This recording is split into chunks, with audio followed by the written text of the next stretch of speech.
Kadangkala kita melewati masa-masa yang sulit maupun masa-masa yang menyedihkan.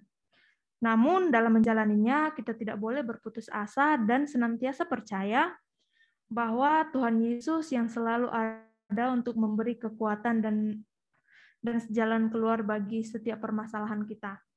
Banyak hal yang patut kita syukuri dalam kehidupan kita, baik mulai dari kita bangun pagi, kita masih dapat makan dan minum, memperoleh nafas kehidupan, memperoleh pakaian, dan berada bersama dengan orang-orang yang kita sayangi. Bahkan pada saat ini kita dapat berkumpul bersama-sama mengikuti kebaktian kita meskipun secara virtual, dan masih banyak lagi hal yang dapat kita syukuri.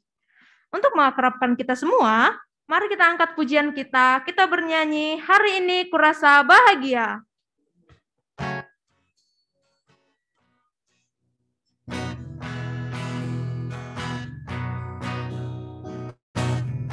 Hari ini kurasa bahagia, berkumpul bersama saudara seiman. Tuhan Yesus telah satukan kita tanpa memandang di antara kita. Bergandeng antang lagi dalam satu hati, berjalan dalam terang kasih Tuhan. Kau sahabatku, kau saudaraku, tiada yang dapat memisahkan kita. Oh, kau sahabatku, kau saudaraku, tiada yang dapat memisahkan kita. Tiada yang dapat memisahkan.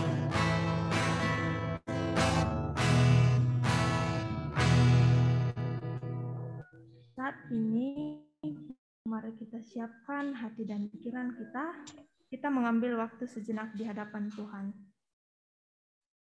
Tuhan berfirman dalam Matius 11 ayat 28-29,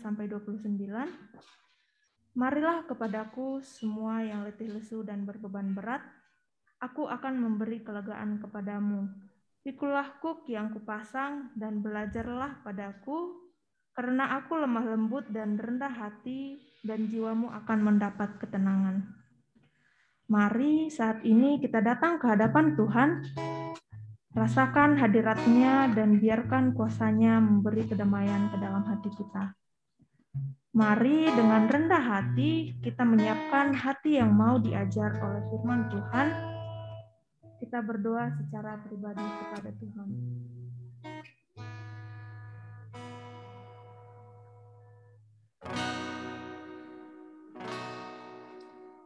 Tuhan Allah hadir pada saat ini, hai sembah sujud di sini.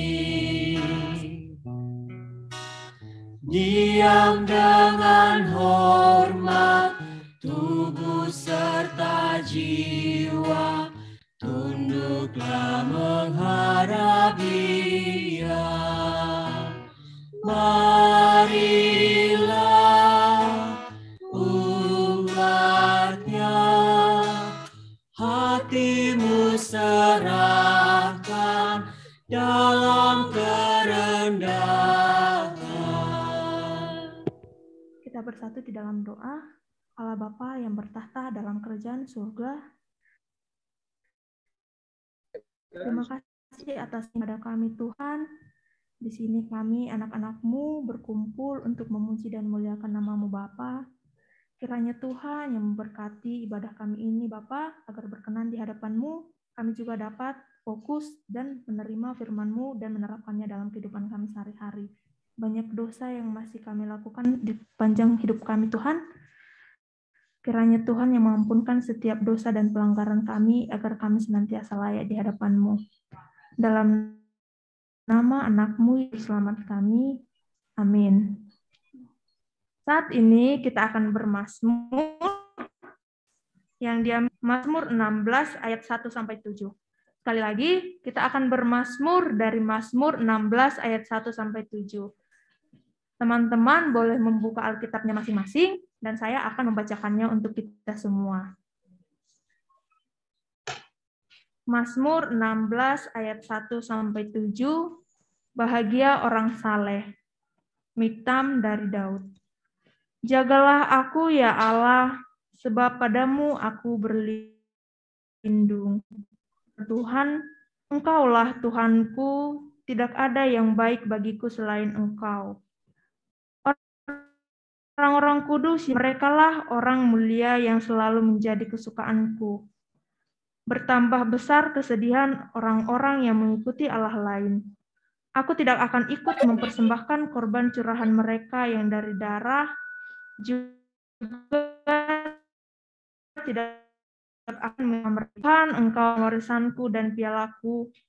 Engkau sendirilah yang meneguhkan bagian yang diundikan kepadaku. Tali pengukur jatuh bagiku di tempat-tempat yang permai. Ya, milik pusakaku menyenangkan hatiku. Mazmur ini ditulis oleh Daud dan diawali yang bisa ditujukan kepada Kristus dan diakhiri dengan keyakinan yang begitu besar dan kebangkitan yang hanya ditujukan kepada Allah. Daud menyatakan seluruh kebanggaan serta kepuasannya di dalam Tuhan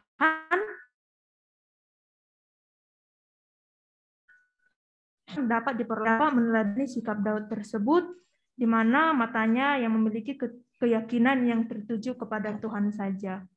Kasih yang begitu besar dan lebih kuat dari dosa telah menemukan dan menyelamatkan kita. Kita angkat lagu pujian dan penyembahan kita bernyanyi, ku naikkan syukurku.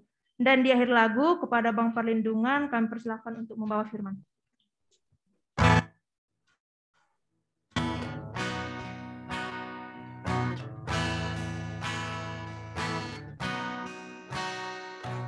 Yang begitu besar,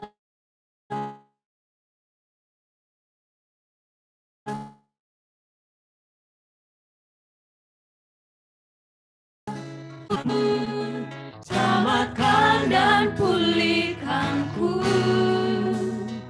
ku naikkan syukurku, ku tak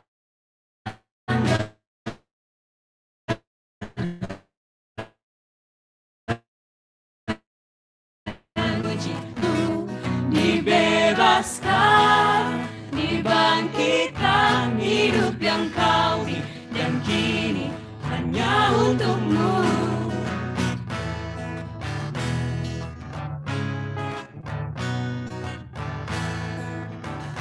Kasih yang begitu besar. Kasih yang begitu besar, dari dosa. Kasih yang menemukanku, selamatkan dan pulihkanku, ku naikkan syukurku, ku tak akan berhenti memuji, meninggikan namamu selalu, menari, memuliakanmu, dibebaskan, dibangkitkan hidup yang kau beri, dan kini hanya untukmu, tak akan berhenti memuji, meninggikan namamu selalu, menari, memuliakanmu, dibebaskan, dibangkitkan hidup yang kau beri, dan kini hanya untukmu.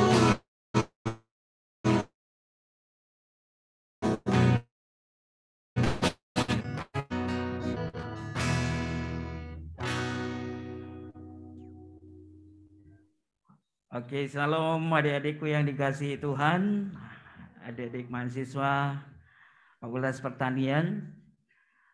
Bersyukur sekali, Abang senang boleh berjumpa kembali dalam kebaktian kita, kalaupun dengan cara virtual seperti ini ya. Semoga Tuhan buka jalan semester depan kita ketemu di kampus ya. Saya senang, sebetulnya dari sejak lama saya cukup sering khotbah di Babonian ya.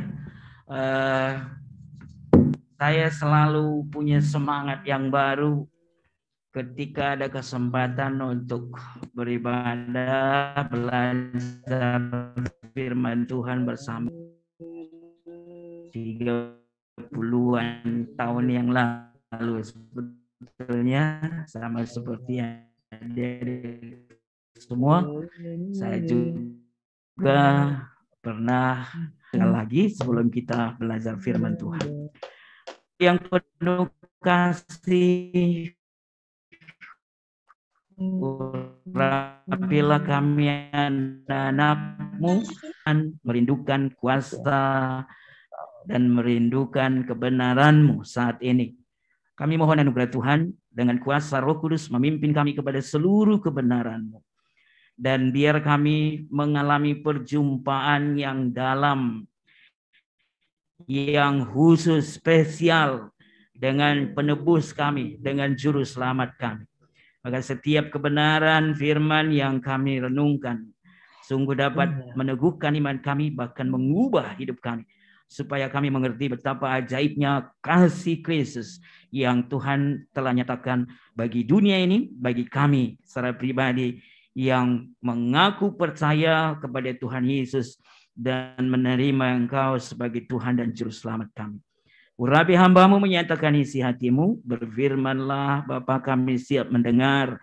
Di dalam Yesus Kristus anak-Mu yang tunggal, kami berdoa. Amin. Adik-adik yang dikasihi Tuhan Yesus Kristus, tema kita best part ya. Ini hal yang sangat penting pada kita sebagai yang terbaik.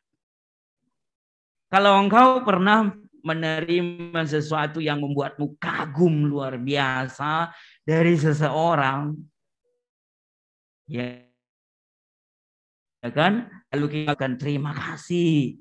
Saya sendiri, abangmu pernah menerima sesuatu yang luar biasa. Sepeda motor saya dari seorang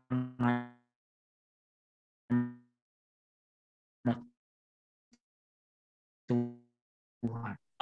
Mungkin pemberian seperti itu ada kalau tidak ada kasih Allah di dalam hati sang pemberi itu. Setiap kali ketemu dengan orang itu, saya selalu menyatakan rasa hormat abang saya dalam segi marga sebetulnya dia ya. Bapak sebetulnya di dalam usahanya dan kerinduannya untuk keluarganya mengenal Tuhan. Dan kasih Allah yang ada padanya dibagikan. Nah, saudara, saya menerima yang secara nominal masih bisa dihitung seperti itu. Saya bisa tahu berapa harga sepeda motor itu secara rupiah. Tapi bagiku itu ajaib luar biasa. Bagaimana kalau kita menerima yang paling berharga dari Tuhan? Maka kalau saya sebut hidupmu berharga bagi Allah, ini bukan sekedar syair lagu ya. Hidupku berharga bagi Allah. Ada kan lagu begitu. Benar bahwa hidup kita sangat berharga di mata Tuhan. Tidak cukup waktu yang 45 menit ini untuk menjelaskan ini kepada adik-adik semua. Bagaimana anugerah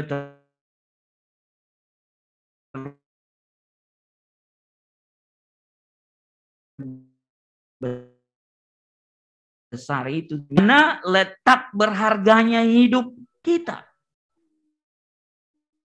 ya kan? Bagian mananya hidup kita yang berharga? Di mana letak berharganya hidup kita? Mari kita lihat bagian-bagian firman Tuhan. Pertama, Alkitab memberitahu kepada kita bahwa kita adalah ciptaan Allah yang paling mulia. Kejadian pasal 1. Kita itu dicipta Tuhan menurut gambar dan rupa Allah. Kalau yang lain ciptaan sebelumnya di pasal yang pertama itu, alam semesta inilah keseluruhannya minus manusia, ya kan? Sebelum manusia ada. Itu hanya dengan kuasa firman. Berfirmanlah Allah, jadilah ini. Jadi. Tapi itu pun udah sangat dahsyat loh, luar biasa itu adik-adik.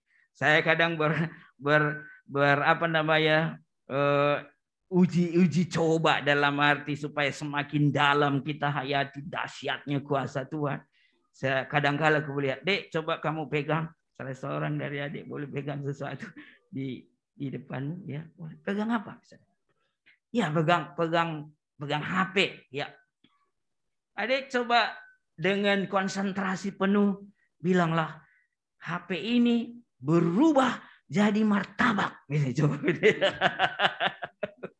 Ya. Kita coba ya. Ya, ada di studio kita dari sekret ini. Boleh, ucapkanlah dia. Pegang HP-mu. Berubah jadi martabak, bilang dia. Wah, kita tunggu, nggak ada berubah. Ya, artinya begini maksud saya. Betapa jauhnya kuasa yang ada pada kita dibandingkan Allah, ya kan? Mau manotori pun si adik ini sampai besok martabak jadi martabak, misalnya HP-nya itu dipegang, nggak akan jadi martabak itu. Nggak bisa, ya kan? Tapi Allah hanya dengan kuasa berfirmanlah Allah, jadi langit, jadi bumi, jadi apa semua. Dan ketika manusia dicipta, giliran manusia akan ada dari hasil karya agung Allah itu. Tuhan bentuk dulu fisiknya dari tanah. Kejadian pasal 2 ayat 7 katakan dihembuskanlah nafas, ruah, sebetulnya itu.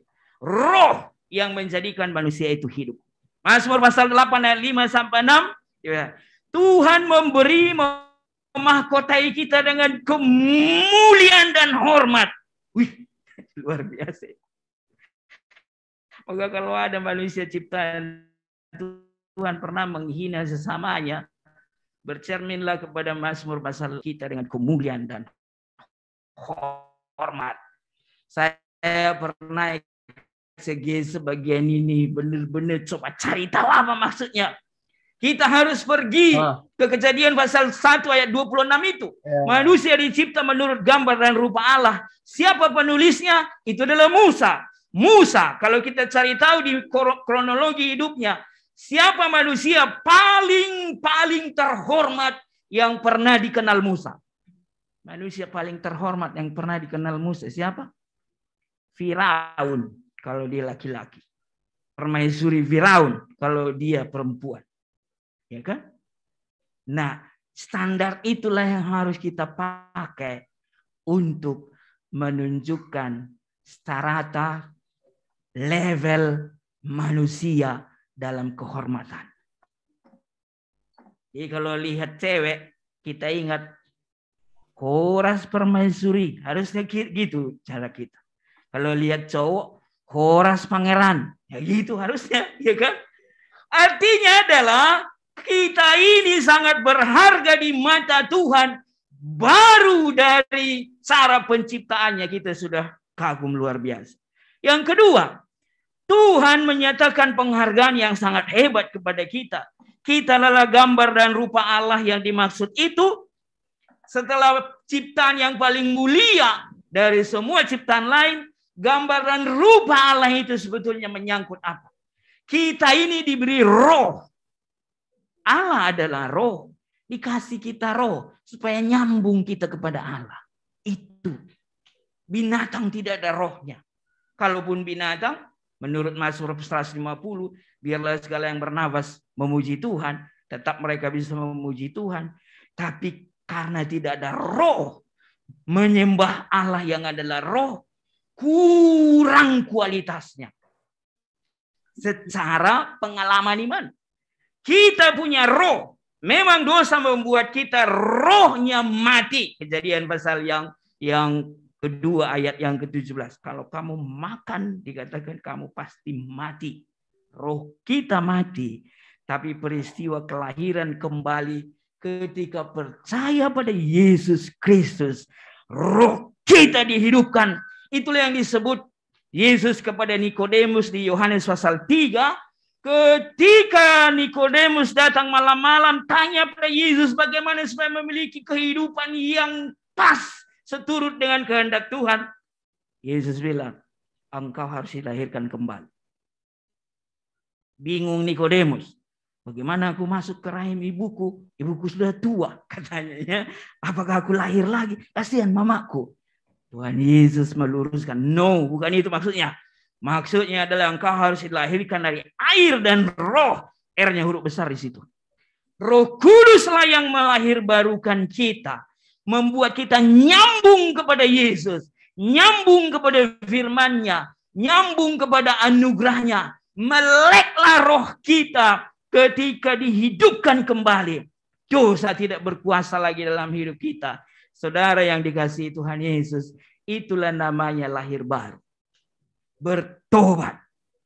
Jadi mengambil rupa, kita itu seperti disebut gambar dan rupa Allah. Ada roh ditaruh di dalam hidup kita supaya nyambung kepada Allah. Betapa indahnya Tuhan membuka diri sedemikian, memungkinkan membuka akses sedemikian supaya manusia, mahkota ciptaannya itu bisa bersekutu dengan Dia.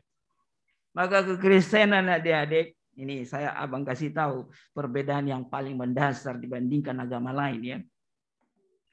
Kekristenan bicara tentang aku memiliki hubungan pribadi dengan Allahku. Maka di kalangan kita yang dibina di kampus disebutlah itu hubungan pribadi dengan Tuhan harus terjaga. Amin. Ya. Allah kita adalah Allah yang dekat. Bahkan saking dekatnya dalam doktrin Roh Kudus dan doktrin keselamatan. Adik-adik, Roh Kudus itu masuk ke hidup kita. Coba bayangkan.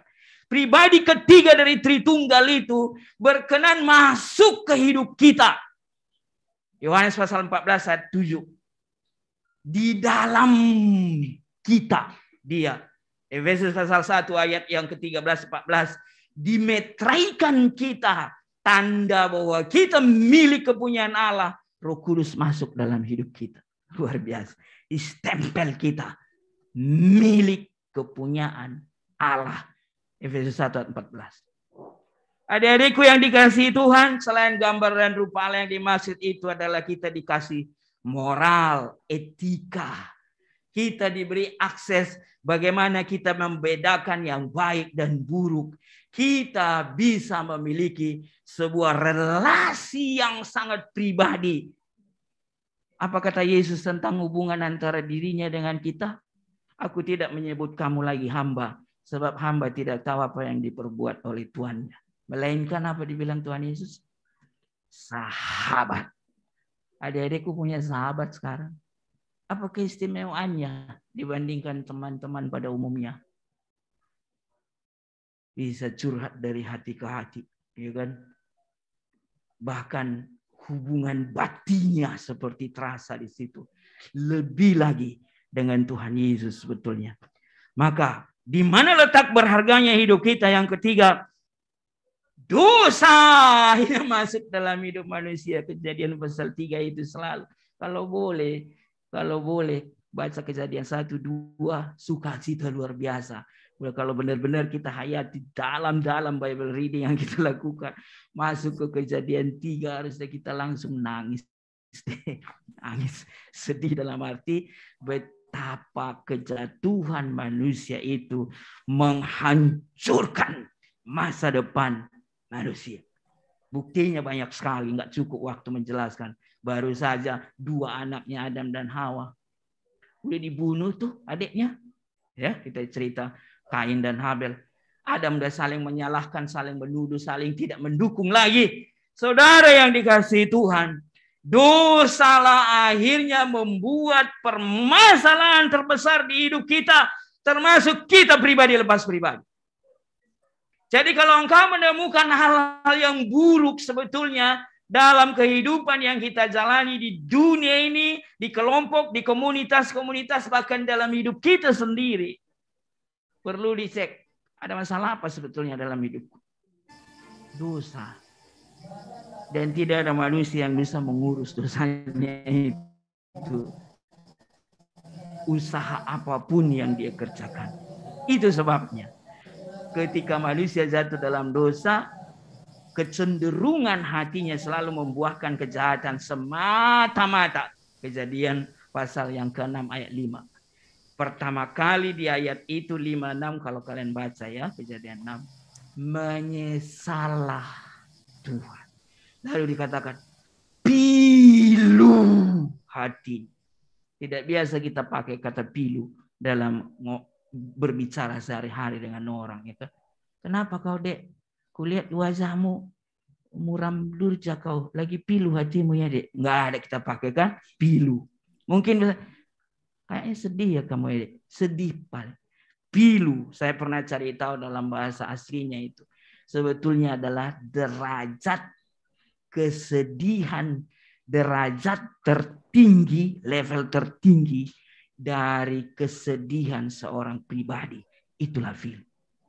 Sedih hati Tuhan. Itu sebabnya inisiatif keselamatan. Inisiatif. Tidak akan bisa manusia hanya berusaha sendiri. Lihatlah di Kejadian pasal 3 itu. Akibat dosa salah satunya takut. Sembunyi mereka. Malu. Bikin cawat. Sebelumnya juga sebetulnya nggak berpakaian. Tapi ada malu. Ya, sembunyi. Tapi lihatlah hal yang paling luar biasa. Pertama di situ ditunjukkan Allah kasihnya itu. Dicarinya Adam dan Hawa itu. Bahasa Tobanya itu enak bacanya. Adam, di dia dulu, gitu dibilang. Di manakah engkau? Apa Tuhan nggak tahu sembunyi di balik pohon? Tahu. Tapi lihatlah inisiatif selalu datang dari Tuhan. Kasih dari sorga itu, inisiatif datangnya dari pemilik sorga itu. Kalau kita hanya menggapai-gapai, berusaha, berjuang supaya dapat perkenanan kepada Allah. Sampai kapan? Disitulah frustrasinya manusia.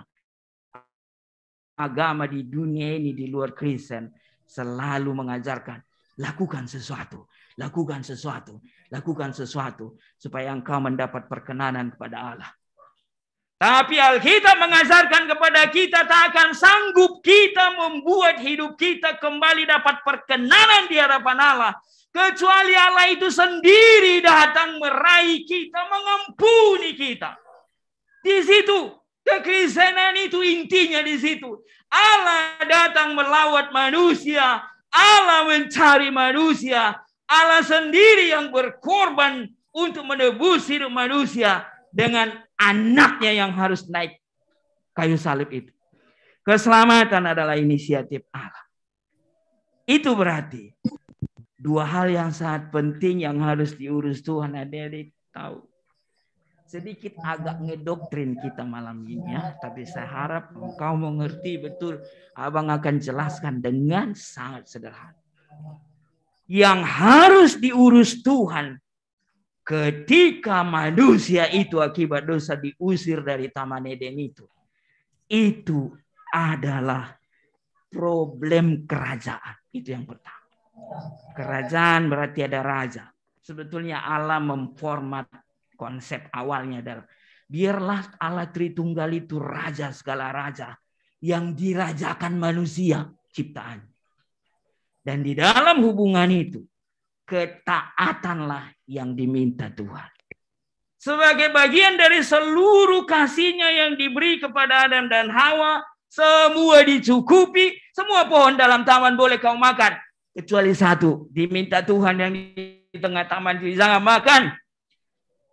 Pertanyaannya ya, pernah mahasiswa tanya ke abang begini, Bang, kenapa sih Tuhan harus larang satu? Dibiarin aja kenapa? Kan nggak ada masalah kalau dibiarin aja semua ya. Betul juga logikanya. Nggak ada larangan kan nggak ada masalah ya kan? Nah pertanyaannya kenapa dilarang? Jangan menyediakan segala sesuatu. Apakah berlebihan kalau Tuhan bilang sama manusia, Bang, Kak, Kau taat saya satu aja ya. Taat saya satu aja ya. Itu.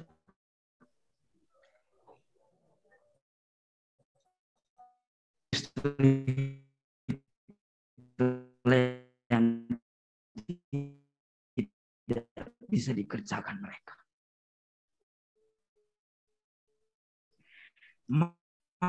Maka itu memilih tidak taat kepada Tuhan. Seluruh anak manusia sampai zaman postmodern ini lebih memilih untuk tidak taat kepada Tuhan, ya kan? Jangankan kepada Tuhan, taat kepada peraturan kecil-kecilan aja di luar sana. Banyak orang memilih untuk tidak taat. Maka Yesus berkepentingan meraih manusia kembali untuk percaya kepada Dia. Maka ciri khas seorang yang sudah dipulihkan hidupnya, adik-adik tahu apa?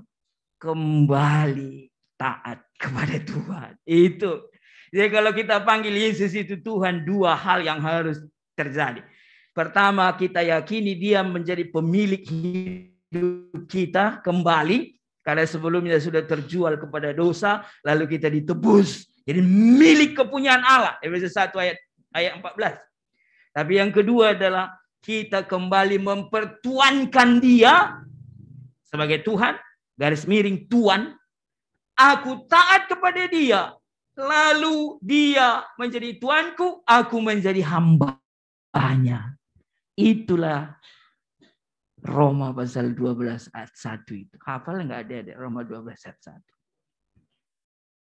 Karena itu saudara-saudara, demi kemurahan Allah, persembahkanlah tubuhmu. Syaratnya apa? Sebagai persembahan yang hidup, yang kudus, dan yang berkenan kepada Allah. Itu adalah logika latrio. Bahasa Yunani itu. Itu adalah ibadahmu yang sejati. Itulah yang klop, yang pas 100% sesuai isi hati Tuhan. Seperti baut dan mur. Itulah yang benar-benar idealnya permintaan Tuhan. Klop lagi. Taat lagi aku sama Dia. Problem kerajaan selesai diurus Tuhan Yesus dalam diri kita. Maukah adik-adik taat kepada Tuhan Yesus? Bukan karena takut dihukum di kampus. Kalau nggak ditaati nanti diskors. Jadi takut diskors maka tak. Bukan. Taat karena sesuatu yang terbaik dalam tanggung jawab sebagai mahasiswa USU, senang melakukannya. Itu baru. Ya. Saudara, yang kedua yang diurus Tuhan dalam kematian di kayu salib itu problem keselamatan. Adik-adik pernah diusir bapak dari enggak, cuma saya lari dari rumah pernah loh ya. Wah, disuruh bapakku dulu saya waktu masih kayaknya belum sekolah deh ya. Pokoknya di umur 5-6 lah. Ya. Atau udah kelas 1 lah mungkin ya. Lupa saya persis. Disuruh menjaga itik yang baru kecil-kecil. Itik atau bebek pokoknya apa itu. Banyak nih ada 10 anaknya. Kalau di kampung kami yang mengerami itu ayam. Ini udah tamu? Ya karena itik kan nggak mau mengerami apanya di telurnya. Ayam. Oke. Udah jadi deh menetas semua. Nah, kalau udah lari-lari tuh, kami di rumahnya di pinggir sawah. Pas lagi banjir sawah itu, hujan baru lebat-lebatnya. Lin, bapak mau ke pesta. Jaga ya, etek taidah. Oh lo bapak, ya bagus saya bilang ya kan. Tapi gila bapakku. Tapi aku asik sendiri tak kemana nggak aku jaga lagi itu anak-anak itu. Singkat cerita, matilah sebagian. Aduh mati aku. Ya, pulang bapakku dicek semuanya. Habislah betisku dipukuli. Bapakku memang begitu ya, diambil pelepahnya kelapa itu ya, dipukul. Larilah aku dari rumah. Kemana larinya? Ke rumah tulang. Nggak balik aku malam itu. Nggak dicari pula itu. Aneh juga bapakku ya. Nggak dicari. Padahal lari anaknya. Anak-anak masih. Apalagi kalau diusir. Baru aja ditempatkan di tamannya, sekarang diusir. Cara usirnya pun ekstrim loh adik-adik. Kalian baca ya. Coba lihat nanti itu Kejadian pasal 3 ayat-ayat terakhir itu. Sampai dikirim malaikat dengan pedang yang menyambar-nyambar supaya tidak bisa mendekat lagi ke pohon kehidupan. Sebab kalau dimakan pohon kehidupan hidup terus. Akibat dosa harus mati secara rohani, lanjut secara fisik. Adik-adikku yang dikasihi Tuhan, diusir itu berarti Taman Eden adalah lambang persekutuan manusia dengan pencipta. Kalau diusir, apa artinya? Apa artinya kalau udah diusir? Diusir dari hadirat Allah, yaitu sederhana ya. Itu berarti kematian kekal. Maka problem keselamatan itu yang kedua. Allah harus mengutus anaknya ke dunia. Ingat adik-adik Yohanes 3:16. Itulah jawaban dari problem keselamatan. Karena begitu besar kasih Allah akan dunia ini, sehingga ia telah mengaruniakan anaknya yang tunggal, supaya setiap orang yang percaya kepadanya tidak binasa, melainkan beroleh hidup yang kekal. Kau harus aminkan ayat itu. Tapi persyaratan yang tidak bisa diabaikan di situ adalah percaya kepadanya, Yesus Kristus. Yang kedua, hanya Yesus jalan keselamatan. Ini ajaran Alkitab kita yang sangat inti. Kalau orang Kristen tidak mengerti bagian poin yang khusus ini, habislah kita digadang-gadangi orang. Gak mengerti kita inti dari kekristenan. Tuhan Yesus Kristus, lihat. Gereja, sepanjang gereja itu gereja yang benar, pasti ada salibnya. Betul nggak? Biar pos pelayanan masih rumah tepas-tepas, ya. Biasanya anak-anak Tuhan yang ada di situ mesti taruh salib itu di situ. Betul nggak? Entah di dalam, entah di depan. Apalagi gereja udah jadi gedungnya. Pertanyaannya, apa sih pentingnya bagi kalian selalu harus taruh salib di situ? Kalian jawab apa kalau ada pertanyaan itu? Sekretnya ada salib, ya. Nah, itu. Apa pentingnya ditaruh salib di situ? Jawabannya adalah bagi kami, apa yang dikerjakan Yesus Kristus di kayu salib itu, keselamatan yang mengalir dari bukit Golgota itu kepada setiap orang yang mau percaya pada Yesus. Disitulah inti yang paling dalam dari hidup seorang Kristen. Amin. Jadi kalau engkau tidak ada di dalam koridor format aku sudah diselamatkan, adik-adik percuma jadi Kristen. Saya bilang di Indonesia ini lebih beruntungnya orang secara Kristen. Ya, iya loh. PNS ya. Saya baru aja tadi siang khotbah di Pemkab Deli Serdang, kantor bupati. Ada seorang marga Sinaga di situ. Katanya udah di gubernur, dia pernah juga dikirim ke Nias dan seterusnya. Sehingga cerita betapa susahnya kalau memikul salib menjadi ASN ini. Satu kebenaran, hati nurani lawan. Tuhan Yesus menuduh-nuduh. Kalau kita melakukan ketidakbenaran, dia bilang, aku lebih memilih tidak punya jabatan daripada saya harus melakukan dosa. Dikatakan. Saya mau katakan kepadamu adik-adik. Keselamatan jauh lebih apa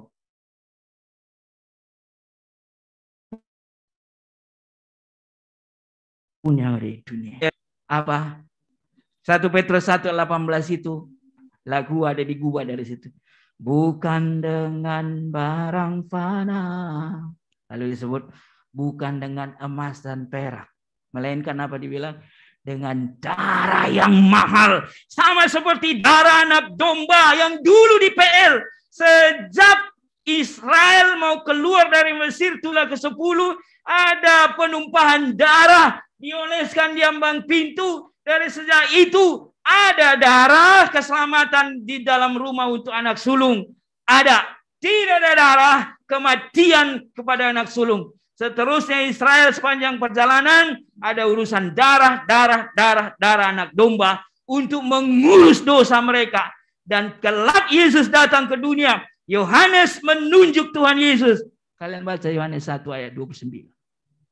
Apa kata Yesus? Yohanes ngomong ke murid-muridnya.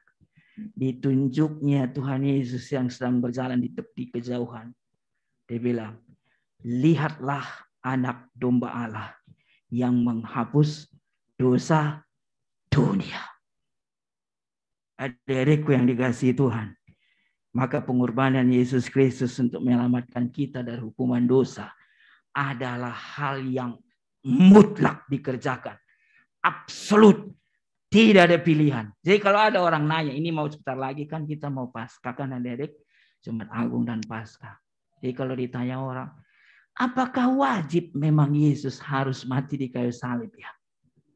Gak ada cara lain bagi Allah yang bisa dikerjakan supaya diselamatkan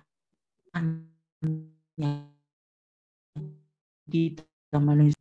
Kalau cara lain dibuat, tidak sinkron nanti semua mulai dari PL sampai kepada kematian Kristus.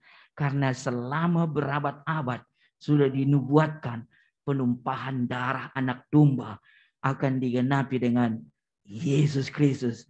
Itu sebabnya Yesus disebut anak domba Allah. Pengorbanan itulah yang sudah selesai dikerjakan adik-adik. Maka kalau hari Jumat Agung ya, jangan ada di kampungmu di mana ya, disalibkan lagi. Seorang anak muda, siapa mau disalibkan? Dibuat acara-acara tak jelas. Ada itu, tahun-tahun yang lalu ada itu. Disalibkan, benar-benar dipaku. Tapi berapa menit kemudian langsung diturunkan ya kan, karena takut mati itu orang itu ya. Dan pakunya disterilkan dulu. Nggak perlu. Nggak ada gunanya itu. Ya, tidak perlu itu. Yesus sekali untuk selama-lamanya melakukan kurban di kayu salib. Ibrani 10 ayat 10. Kalian hafal nanti ayat itu ya. Pengorbanan tubuh Kristus sekali untuk selama-lamanya menguduskan hidup kita, orang yang berdosa. Besarnya ketidaklayakan kita dalam mendapat keselamatan tersebut, disitulah letaknya harga yang dibayar Tuhan Yesus. Maka tujuan penebusan dengan cepat abang sampaikan. Kemuliaannya, jadi kalau ditanya orang, kan kau bacalah Yesaya 43 ayat 7 itu. Supaya aku kembali memuliakan nama Tuhan. Amin. Jadi ceklah kehidupanmu adik-adik. Sekarang sebagai mahasiswa, sudahkah orientasi dan fokusmu, ya, prioritasmu dalam segala sesuatu yang kau lakoni sehari-hari harus standarnya memuliakan nama Tuhan. Amin. Jadi kalau ngeganja nggak ada kemuliaan nama Tuhan di situ. Narkoba, merokok pun marisap adik-adikku yang cowok ya. Kau salah kerjain itu. Itu ibarat membuat bara di punggung bapak itu ya. Dia yang cari duit susah-susah, engkau bakar lagi dengan merokok itu, seolah-olah kau taruhlah bara di punggung bapak. Bertobat ya. Kemuliaan Allah dinyatakan dalam semua karakter hidup kita. Maka nyanyian malaikat tuh di Natal ya, nanti Natal ya. Pernah ingat tuh? Ya, apa nyanyian malaikat waktu Yesus lahir di malam kudus itu? Apa namanya? Kemuliaan bagi Allah di tempat yang maha tinggi. Lanjutnya, damai sejahtera di bumi bagi manusia yang berkenan kepadanya. Amin. Jadi Allah dimuliakan, manusia damai dengan Allah. Adik-adik yang dikasihi Tuhan, karya keselamatan itu dengan cepat abang sampaikan. 1, Yesus gantikan kita. Jadi kalau tema kita ini best part, tindakan apa yang paling terbaik? Maksudnya kita yang harus di kayu salib itu digantung, tapi Yesus ganti kita. Ya. Maka sendirilah dia mengganti seluruh umat manusia. Tinggal kita percaya kepada dia yang tergantung di kayu salib itu. Yang kedua, dia menebus kita. Dosa membuat kita terjual, tergadai. Adik-adik yang kuliah di USU, Kalau kita lewat Pajus ke arah Pasar 1 ini, Pajus, ya, kenapa sih makin banyak gadai-gadai di situ, adik-adik? Apa memang mahasiswa USU suka menggadai-gadaikan? Kasihan ya. Ya, apa memang terlambat kiriman dari kampung, jadi harus gadai dulu, gadai kacamata, gadai laptop, gitu ya. Oke, semoga anak-anak Tuhan tidak ada yang begitu. Maksud saya adalah dosa membuat kita tergadai, tapi Tuhan harus bayar lunas itu. Itulah namanya menebus, lunas dengan darahnya, tubuhnya. Kematian Kristus mendamaikan kita. Roma pasal yang ke-5, kita ini seteru dengan Allah, musuhan dengan Allah. Pasal 5 ayat 10. Tapi Tuhan sekarang katakan, kita didamaikan. Kalian baca Roma pasal 5 ayat 9, 10, adik-adik. 2 kali kata pasti di situ. Pasti kamu diselamatkan. Pasti kamu diselamatkan. Jangan pernah bilang mudah-mudahan kalau urusan keselamatan di dalam Kristus, ya adik-adik. Itu bukan bahasa teologi kita. Jangan ikut-ikut orang sebenarnya. Mudah-mudahan kata orang itu, kau bilang mudah-mudahan, ya. Kalau bicara tentang Kristus sudah selesai paripurna, maka dari 7 perkataan di kayu salib itu salah satunya adalah sudah selesai, tetelestai. Yesus tidak perlu diulang-ulang disalibkan. Itulah namanya didamaikan kita dengan Bapa di surga. Maka Yesus disebut juru damai. Ya, juru damai. Yang keempat, apa yang dikerjakan Yesus mengampuni kita. Betapa indahnya seseorang mengalami kelegaan yang luar biasa kalau dia diampuni, ya. Kalian coba cek, adik-adik ada di rumah, adik-adik kecil, kalau dia salah, marahi. Oke, tapi jangan sering-sering marahi, itu bisa menurun nanti kemampuan otaknya. Tapi maksudnya, ketika kita, papanya sama mamanya datang, peluk dia yang baru saja melakukan kesalahan. Kita peluk dia. Kita bilang, Papi sayang sama kamu. Papi ampuni kamu. Papi maafkan kamu. Disitulah kelegaan yang luar biasa. Allah kita mengerjakan itu untuk kita. Dan kelima, membenarkan kita.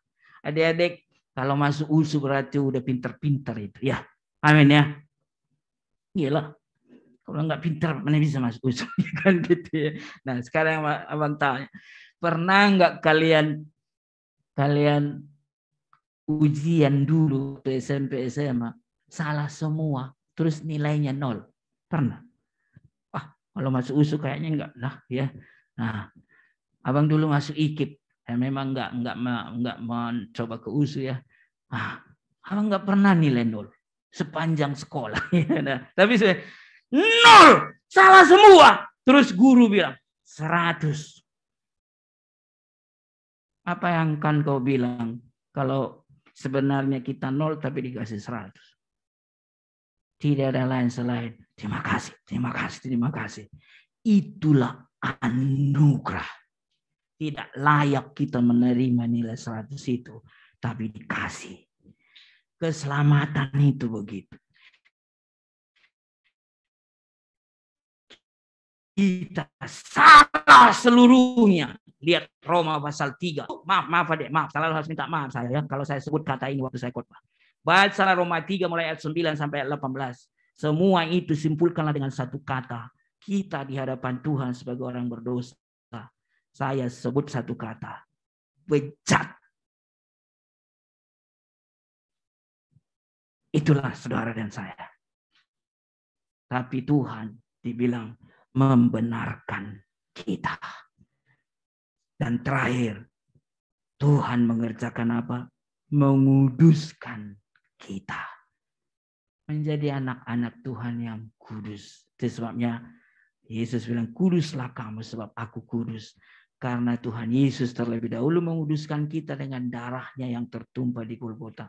Maka kalau kalian ikut perjamuan kudus adik-adik, kembali ingat bahwa Yesuslah telah mengerjakan pengudusan dalam diri. Roh Kudus masuk ke hidup kita. Kita terus dioperasi dia dari dalam. Membimbing kita kepada kebenaran. Teman-teman seiman. menolong kita untuk, maka ikutlah, gabunglah ke persekutuan KMK kita ya, di kampus ya. Supaya ada teman-teman seimanmu bertumbuh bersama-sama. Abang sudah lakukan dan sudah alami hal yang luar biasa. Maka sampai nanti terakhir pengudusan bagi kita adalah glorification, glorify. Di surga itu Tuhan memandang kita semua sebagai saleh-salehnya. Tidak ada setitik pun sesuatu yang kotor di hidup kita. Karena kita semua sudah dikuduskan. Terakhir adik-adik, refleksi. Apakah saudara terpesona, adik-adikku terpesona dengan pribadi Yesus yang seperti abang jelaskan itu? Apakah engkau merasakan betapa ajaibnya ya kasih Kristus itu? Dan di saat yang sama engkau bercermin pada dirimu. Betapa tidak layaknya engkau. Kalau mau hitung-hitungan tentang dosamu, mungkin kau hanya fokus terhadap dosa yang kau perbuat. Tapi Tuhan, statusmu di hadapan Tuhan. Roma 3 ayat 23. Semua orang telah berdosa. Semua orang telah kehilangan kemuliaan Allah. Itulah kita. Tidak layak kita. Mendekat saja tidak layak. Itu sebabnya Adam dan Hawa diusir dari hadirat Allah. Dan dari Golgota itulah mengalir kasih untuk itu. Jika saudara percaya bahwa Yesus mati untuk menyelamatkan, abang ajak engkau sekarang. Izinkan Roh Kudus sungguh-sungguh bekerja di hatimu. Abang sudah melakukan ini. Mengambil keputusan untuk menerima Tuhan Yesus sebagai Tuhan dan Juru Selamat. Abang ingat loh tanggalnya. Tanggal 27 September tahun 89. Semester 1 saya di IKIP, jurusan seni musik. Saya datang kebaktian ke Pardede Hall di sana. Hamba Tuhan Pendeta Dr. Stephen Tong khotbah dari mimbar. Saya mengerti sungguh-sungguh dengan iman betapa kasih Kristus diberi untuk saya. Dan ketika dipanggil, siapa di antaramu yang digerakkan Roh Kudus untuk datang membuka hati, percaya pada Yesus Kristus, terima sebagai Tuhan dan Juru Selamat.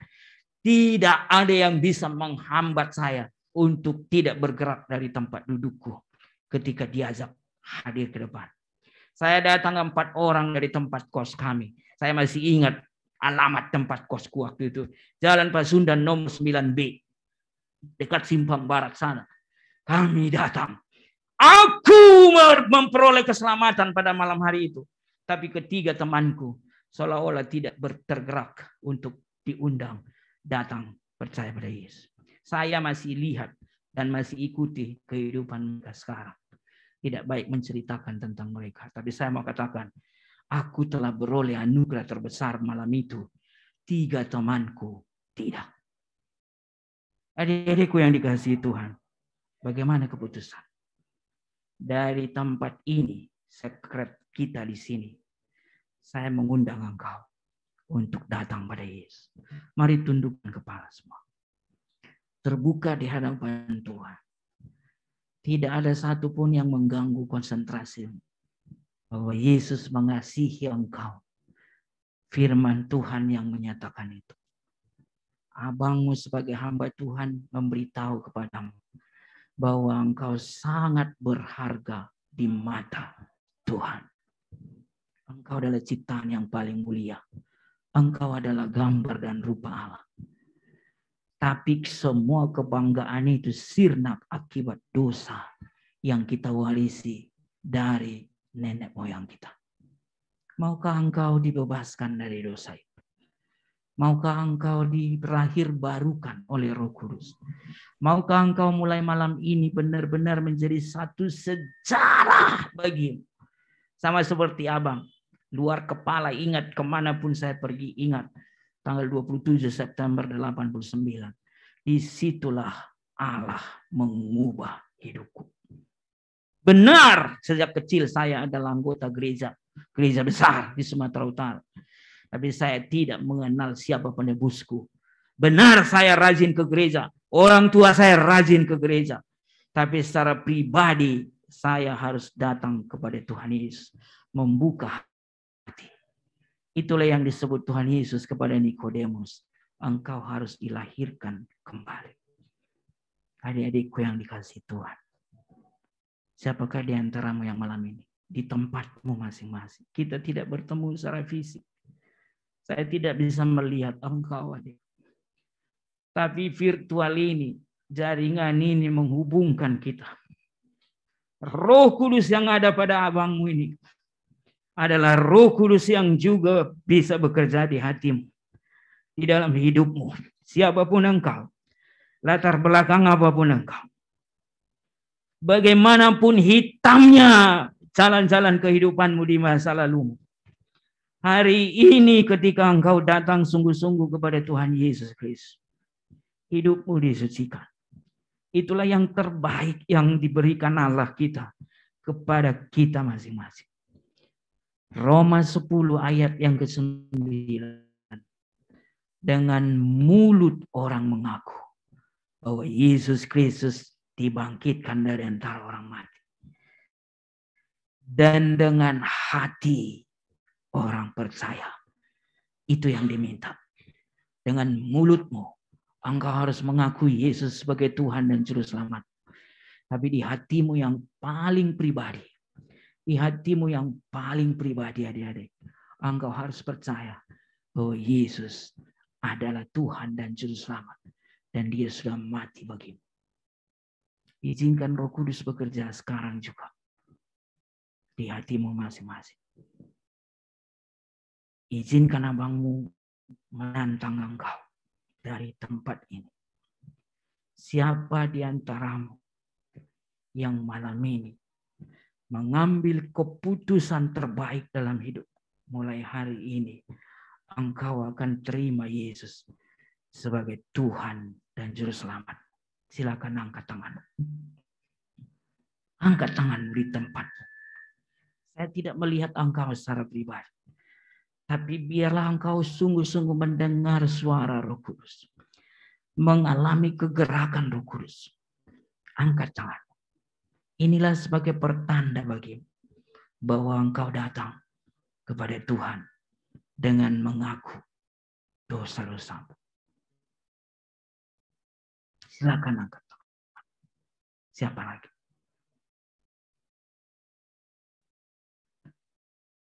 Saya sudah melakukannya 33 tahun yang lalu. Dan itu tidak perlu diulang-ulang. Dan abangmu konsisten, komitmen mengikut Tuhan Yesus dengan setia sampai hari ini. Sebuah permulaan lahir baru, bertobat. Turunkan tangan. Satu lagi tantangan bagi.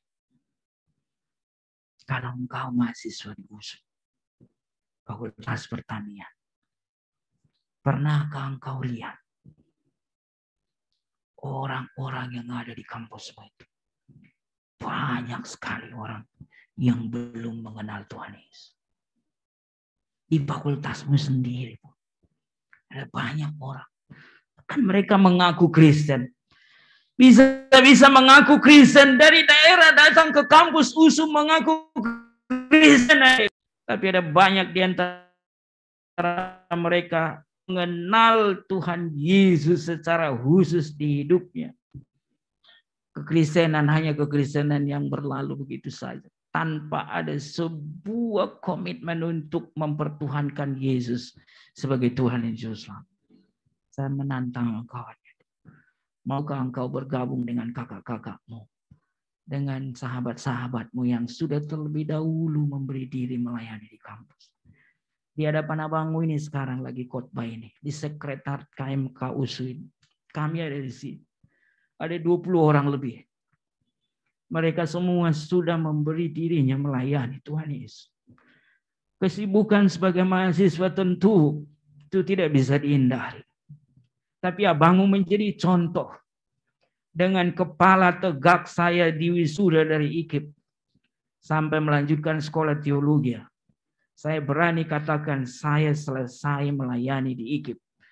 Dan saya lakukan dengan setia sampai akhir. Tidak berhenti di tengah jalan. Itu sebabnya sampai hari ini saya dipimpin Tuhan untuk terus melayani kaum mahasiswa. Sama seperti kalian semua. Maukah engkau melayani di kampusmu? Hari ini Abang mengajak engkau ambil komitmen. Semester depan mungkin kalian akan kuliah onsite lagi. Beri dirimu bergabung dengan kakak-kakak. Atau dengan online seperti ini pun. Kalian bisa membina persekutuan ini secara virtual. Bergabunglah. Beri dirimu melayani di kampus.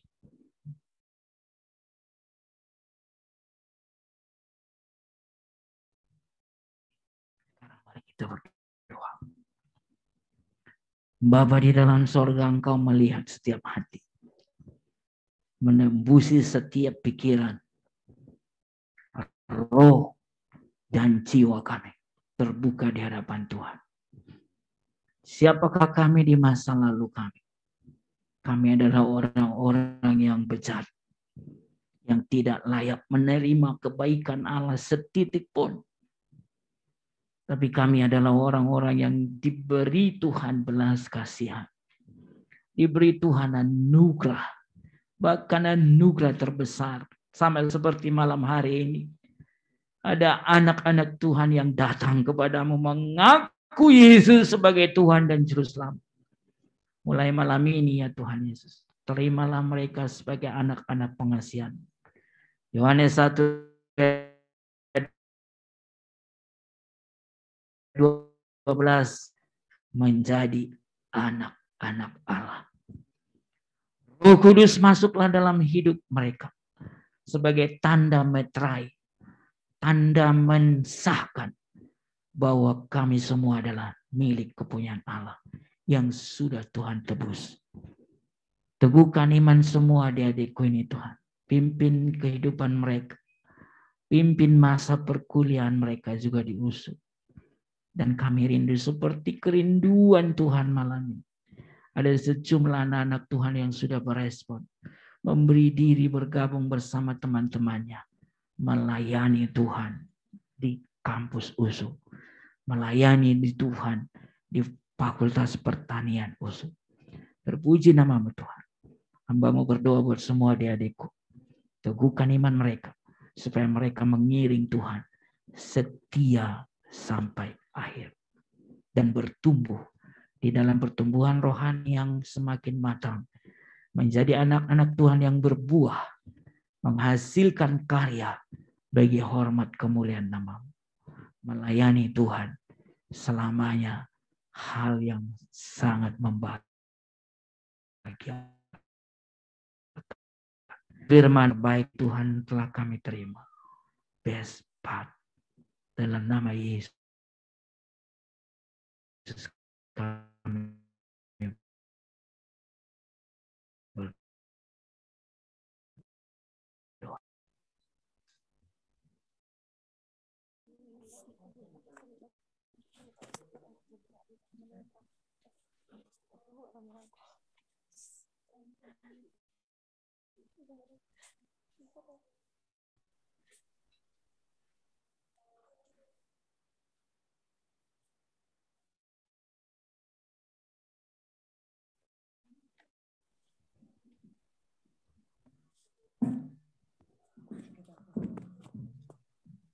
Terima kasih untuk firman yang telah disampaikan oleh Bang Perlindungan.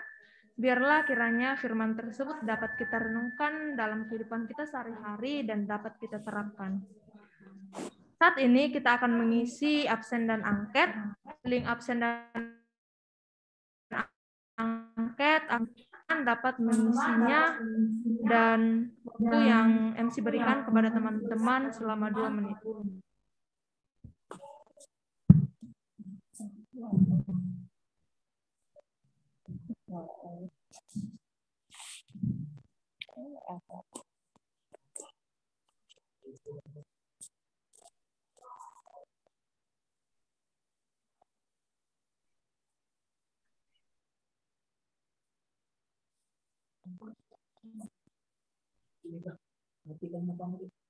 Waktu mengisi angket sudah selesai ya teman-teman. Kita juga mau bersyukur untuk teman-teman kita yang berulang tahun tanggal 1 Maret hingga saat ini, 25 Maret 2022. Kepada teman-teman yang berulang tahun dapat membuka kameranya dan memberikan stiker atau emoticon terbaik di layarnya masing-masing. Kami mengucapkan selamat ulang tahun untuk teman-teman, dan saat ini kita akan bersama-sama merayakannya. Kita akan bernyanyi lagu Selamat Ulang Tahun.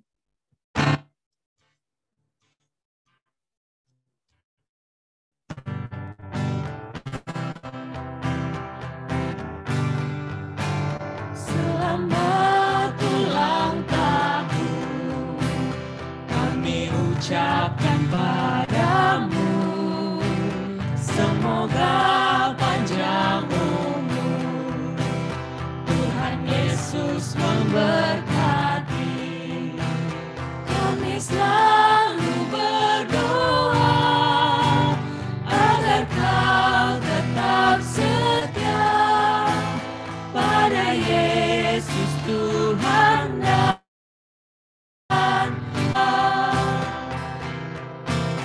kami mengucap syukur atas pertolongan ini padamu saudara.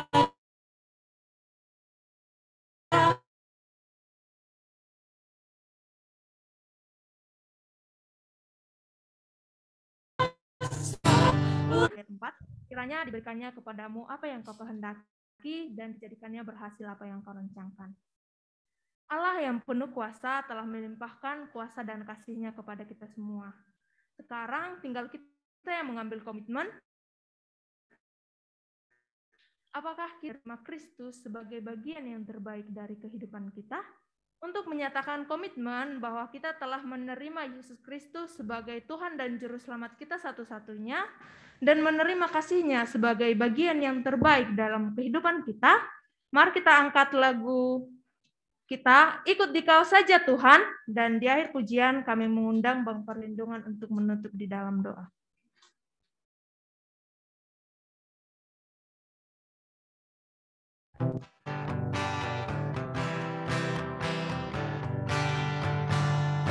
Ikut Dikau saja Tuhan, jalan damai bagiku. Aku selamat dan sentosa hanya oleh darah-Mu. Aku ingin ikut Dikau dan mengabdi padamu. Dalam Dikau Juru Selamat, ku bahagia.